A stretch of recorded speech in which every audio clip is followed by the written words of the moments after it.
நிறைய பேர் பாத்துருப்பீங்க, நாங்களும் படத்துல பாத்திருக்கோம். அம்மாவோட ஆசை இந்த விஷயம் பண்ணணும்ட்டு. அது 6 மாசமா இப்ப பண்ணலாம் அப்ப பண்ணலாம் அப்படின்னு சொல்லி பிளான் பண்ணி அதை பண்ண முடியாமலே போயிடுச்சு. இன்னைக்கு பண்ணலாம் அப்படின்னு சொல்லிட்டு ஒரு பிளான் பண்ணிருக்கோம். இப்ப ஒரு ரியாக்ஷன் பார்க்கலாம். சைனா தலை வரணும், வாங்க ஹெல்ப் பண்ணுங்க, வாங்க தோசை சுடுத்தாங்க.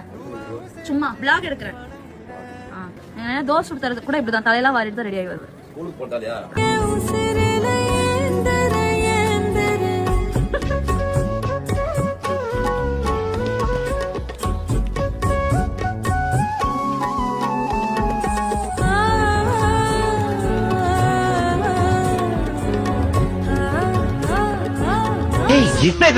தலை குனிஞ்சு நடக்கிறவ பொண்ணு.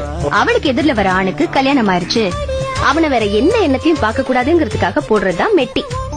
இந்த மெட்டியை நீங்க எப்பவும் கட்டக்கூடாது. இது என்ன நான் எத்தனை தடவை சொன்னேன்.